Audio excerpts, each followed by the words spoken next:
Okay, so this is a sequence diagram I created for the for our vending machine, and right now, add money works. You notice there's not a line back because it doesn't really tell the user anything back. It doesn't. Well, I guess it does tell the user in that display how much money it is, and then we can punch in a request, but it's not doing anything back to the user. I guess the final thing would be the vending machine would give us our food, but there's nothing really returned in the punch request. Once you punch in the request, it goes in the machine. Now it does request the slot, and that is working. We have that working. That's where our code is saying at the motherboard, requesting slot 11 or requesting slot 12 or requesting slot 31, which doesn't exist, but that's okay. So our next stop is we got to get the price. So we're already about halfway through the sequence.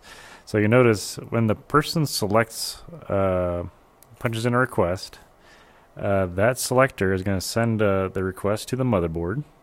Then the motherboard is going to get the price. And what it's going to do is it's going to save that price, and then our next step is checking the coin slot.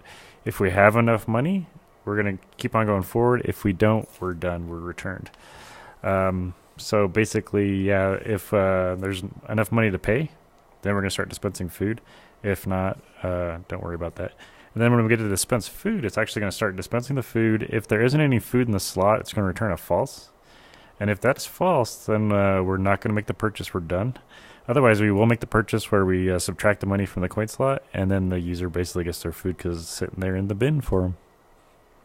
So let's go ahead and start on getting the price.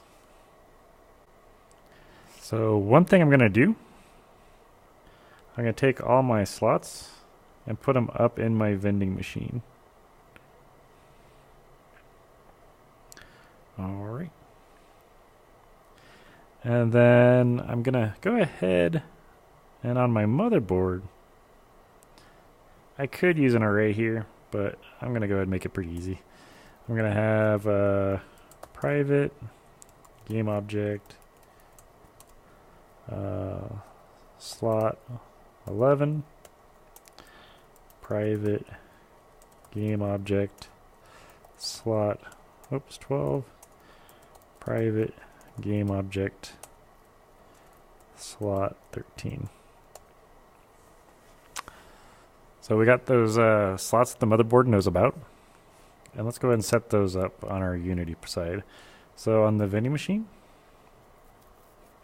you see the motherboard. It takes a little while to populate. Come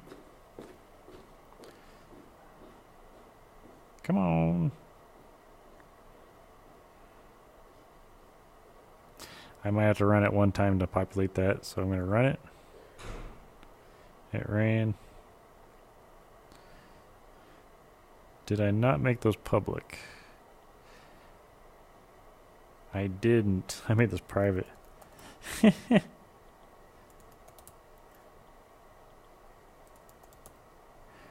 Well, actually, nah. Well, we could have it find it, but that's all right. I'll make them public. Make it a little easier on ourselves. We want to focus really on the object-oriented part of it and not so much on just making it private. So if I look at my vending machine, I got those slots. And luckily they're labeled nicely, so I'll just drag slot 11 in. Slot 12. And slot 13. Alright. And then, yeah, if we look at the slots, they have a price. So slot 11 is $1.25. Let's make slot 2, well, slot 12. Let's make that $1. And let's make slot 13 $2.25. All right, so we want to do the next step. I'm going to go inside my motherboard code. And it's requesting a slot. Yeah, here we go. So we requested a food item. So you see that slot location? So if slot location,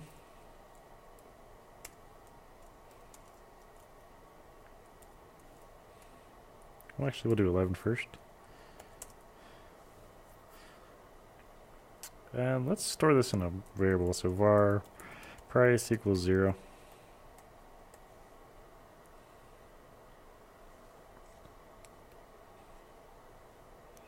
Well, actually, we're going to do a trick. It's going to be negative 1.0.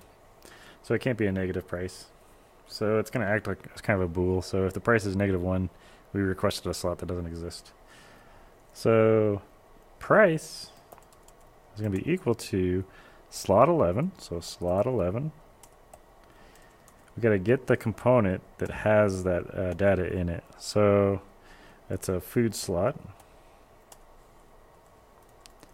dot price. And then basically, yeah, we're gonna copy and paste this. So I could do a switch case. Oh well. Slot 12.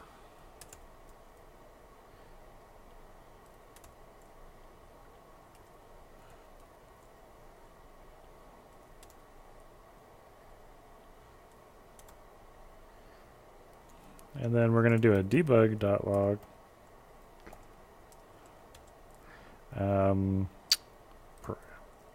Price.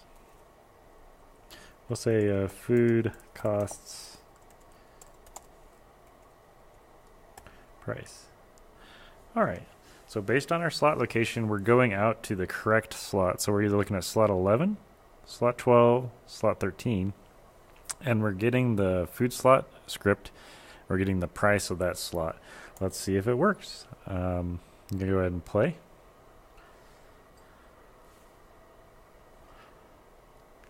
So if I request food slot 11, the food costs $1.25. So that's really good. So I requested from slot 11, it got $1.25, and if you remember when we slot 11, it was $1.25. Slot 12 should be $2. So I'll do $2. Oh, was it $1? I need to look at that. Maybe it was slot 13 that was $2. Yeah, 13 was $2.25. All right, and then if we request like slot 33, you know, so the food costs -1. So if it's -1, it's not right. So actually, if it's -1, we go ahead and quit that. So if price equals -1, return. So we can do a quick return.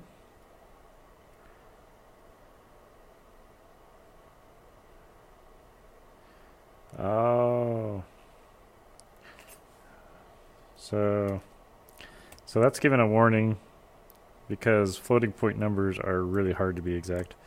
So if it's less than 0, actually let's do less than or equal to 0. So if there's no price, we're just going to go ahead and return. We can do a debug log. Invalid selection. All right. So there we go. If we look at this, we're getting closer. We're getting closer. So basically now we got the price. Next step, we got to check the balance.